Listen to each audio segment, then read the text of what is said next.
já são 2 meses de trabalho. Tudo aquilo que o Flamengo pensou para a temporada deu errado. Inclusive a ponto de ter que precisar jogar esse jogo à Vera, porque se perder não ganha. Entendeu? Então isso está tudo fora do contexto. Era dar uma sapecada no Palmeiras, que só ganhou a Libertadores porque o menino lá escorregou.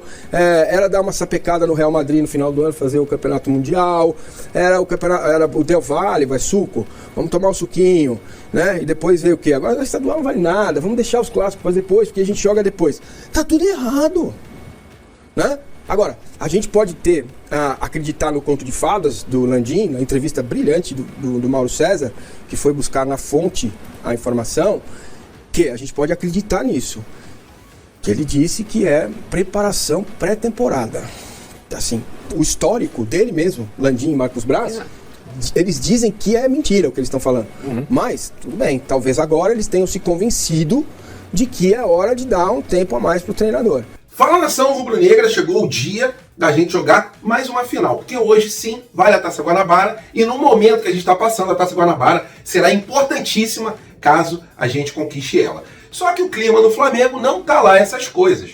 A galera foi no Ninho do Urubu cobrar bastante os jogadores e espero que depois dessa cobrança, assim como foi nos últimos anos, os jogadores comecem a jogar de verdade dentro de campo, porque o time A do Flamengo tem deixado muito a desejar, principalmente pelos resultados que têm acontecido. A gente vai falar também sobre o Ângelo, que o Flamengo fez uma proposta astronômica, mas o Barcelona ainda pode atravessar essa negociação. O Davi Luiz ficou boladão com o jornalista, foi nas redes sociais e tretou com o jornalista que defende que ele seja banco no time do Flamengo. E o Flamengo, lógico, eu vou passar a escalação para vocês com, mais uma vez, 3 zagueiros. Essas e outras vocês encontram agora na Flagelo TV, mas antes disso, deixe seu like, se inscreva no canal. Bom jogo a todos e vamos para as notícias, que é o que interessa. Incrível! Incrível! Nada é impossível! Isso aqui é Flamengo! E nação rubro-negra, o Ângelo tá com o pé na gávea após o Flamengo conversar seriamente com o Santos e botar na mesa o valor de 71 milhões de reais para conseguir a contratação desse jovem jogador que já tem mais de 100 jogos pelo time profissional do Santos. Uma questão é a seguinte, em relação ao Barcelona. Barcelona é um clube que está ali com prioridade para a compra desse atleta, então o Flamengo, quando entrou na negociação seriamente ali com o Santos, que ofereceu esse valor de 71 milhões, o Santos entrou em contrato com o Barcelona e o Barcelona ficou de responder se vai querer atravessar essa negociação ou não, porque eles têm preferência. Mas, meu ponto de vista, duvido muito que o Barcelona vai chegar com 13, 14 milhões de euros para contratar o jogador. Então, eu vejo ali como descartada essa chance dele ir para o Barcelona, pelo meu ponto de vista. E aí ele fica realmente com o pé na gávea. Há muita discussão nas redes sociais sobre o valor envolvido pelo jogador, até porque o Santos só tem 70% do passe do atleta e o restante dos 30% é do próprio jogador. E segundo o jornalista Vene Casagrande, a proposta do Flamengo é para comprar 70% do passe do atleta, ficando 20% com o Santos. Então, a gente raciocinando bem, a gente vai chegar na seguinte conclusão.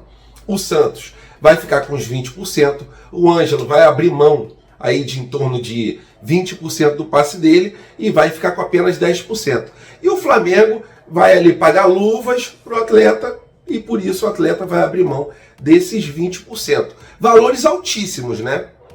12 milhões de euros, 71 milhões de reais, são valores muito altos para um atleta tão novo. Mas o próprio jornalista Vene Casagrande, ele explanou ali a opinião dele, de que é um jogador novo, é um jogador que é bastante experiente e que daqui a 1, 2 anos a gente possa estar lucrando com o jogador depois dele ter feito ali, a gente ter um ganho técnico dentro de campo. Então, a gente fica com essa dúvida, né, se vai dar certo ou não, se é um valor muito alto ou não, até porque os torcedores do Flamengo colocam o Matheus Gonçalves como uma ótima opção. em relação ao Ângelo. Mas o Matheus Gonçalves não tem tanta experiência e o Flamengo enxerga que o Ângelo tem essa experiência e essa noção tática melhor do que os jogadores da base. Então o Flamengo está indo a fundo, querendo a contratação desse jogador, e eu queria saber muito o que você acha de tudo isso. E o Flamengo vai enfrentar hoje o Fluminense valendo o título da Taça Guanabara e, na minha opinião, valendo uma coisa muito mais importante, que é a vergonha na cara que esses jogadores têm que ter, comer a grama para honrar a torcida que tem. Torcida essa que está no seu limite, e as imagens que a gente viu na data de ontem, né, torcedores ali protestando, dão o entender que não existe mais brecha para a gente poder vacilar. E os jogadores do Flamengo, na minha opinião, são os maiores responsáveis por esse tipo de situação que tem acontecido ultimamente. Porque são eles que metem a bola na trave, que perdem pênalti, que jogam a bola para fora, que não tem tanta disposição para recompor defensivamente. Então o Flamengo vai entrar em campo ali, novamente, com um time mais defensivo. Não é do jeito que a torcida gosta, mas o Vitor Pereira enxerga que o futebol é assim para ser jogado, que o Flamengo precisa ter a parte defensiva mais robusta, e o Flamengo deve entrar em campo com a seguinte escalação. Lembrando para vocês que o jogo é às 21h10 e essa partida ela vai ser transmitida para todo o Brasil pela TV Bandeirantes. O Flamengo deve entrar em campo, então vamos lá com a seguinte escalação. O Santos no gol, Varela um pouco mais adiantado pela direita, Ayrton Lucas mais adiantado pela esquerda e uma trinca de zagueiros. Pablo, Rodrigo Caio e o Fabrício Bruno. Que bom que o Rodrigo Caio vai estar como titular. Era isso que toda a nação estava querendo após a sua recuperação e fazer jogos ali com terno. Jogou de terno, jogou muito bem as partidas que ele jogou e por isso está merecendo a vaga no time titular. Com essa contusão aí do Davi Luiz, ele tem vaga garantida nesse time. Na parte de volante, Vidal junto com o Gerson. Aí vem Arrascaeta, Everton Ribeiro e o Gabigol. O Gabigol jogando como centroavante. Podemos ter a surpresa do Pedro? Podemos, mas provavelmente o Pedro não esteja apto para começar jogando essa partida decisiva. O Flamengo precisa pelo menos empatar para levar o título da Taça Guanabara e principalmente honrar a torcida do Flamengo, que é a única que não tem culpa por essa situação toda. Técnico tem culpa? Tem. Jogador tem culpa? Tem. Diretoria tem culpa? Muita culpa. O torcedor não tem culpa. Espero que vocês façam uma partida que honre o manto e traga esse título. Mesmo que seja um título não tão importante, mas nesse momento é sim, muito importante para a gente poder virar a chavinha. Para mim, 1-0 o time do Flamengo. Queria saber seu palpite, coloca ele aqui embaixo do vídeo, se for da sua vontade. Não é novidade para ninguém que quando a situação no Flamengo fica complicada, a torcida vai no ninho do urubu, dá aquele cheirinho no cangote dos jogadores e aí o time muda de postura dentro de campo.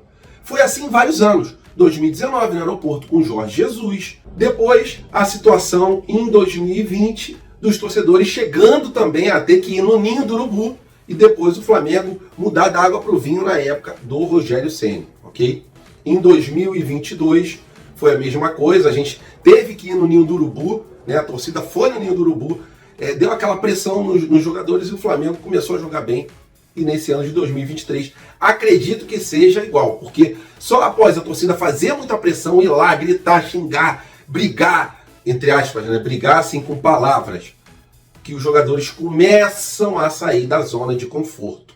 Então eu queria muito saber a sua opinião, se vocês acreditam, assim como eu, que depois dessa situação os jogadores vão começar a se coçar e jogar um futebol com mais vontade e empenho dentro de campo. Por favor, sua opinião é muito importante aqui nos comentários. E agora falando sobre essa briga do Davi Luiz com um jornalista. Davi Luiz não gostou das críticas do blog do Danilo Lavieri, que é lá do UOL. E o Davi Luiz foi e respondeu. Só que, na minha opinião, as críticas feitas pelo Danilo são críticas cabíveis. Dá conta de que ele não tem mais capacidade de ser titular, ainda mais titular absoluto, imexível pelo Vitor Pereira, diante das atuações. Segundo o próprio blog, na última partida foi uma das piores partidas do Davi Luiz novamente pelo time do Flamengo. Ele sobe muito para o ataque, na hora de repor, ele acaba fazendo faltas bobas ou volta naquela preguiça tremenda, né? E aí a zaga, que já não está muito legal por causa da saída do João Gomes, fica numa situação muito mais difícil com o Davi Luiz trotando para voltar.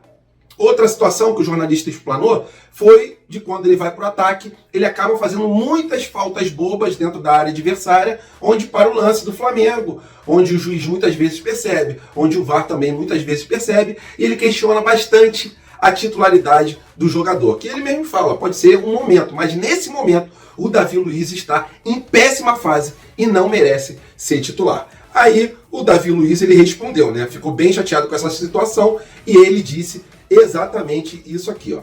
Esse texto não é uma reportagem, trata-se de uma opinião e como é uma opinião está sujeito a contraditório. E eu estou aqui para me manifestar e manifestar o meu repúdio à forma como o meu trabalho foi analisada. Onde estão os dados? Com a minha intensidade de treinamento e o meu desempenho nas partidas, cadê os dados? Foi isso que ele perguntou. No lugar de informação, apenas achismo. Não existe ninguém substituível em qualquer ambiente profissional. A dedicação, a paixão, a serenidade, a seriedade, capacidade e concentração. E nada disso me falta. Quando estou com a camisa do Flamengo, eu vou seguir me entregando à missão de levar bons resultados à nação rubro-negra, sem deixar o nosso caminho ser desviado por quem escreve somente com o objetivo de atrapalhar. Então, Davi Luiz ficou boladão, na minha opinião, sem razão, porque ele tem feito um futebol que está muito, muito abaixo das críticas, tá? Antigamente, ele veio para o Flamengo, começou mais ou menos, depois embalou.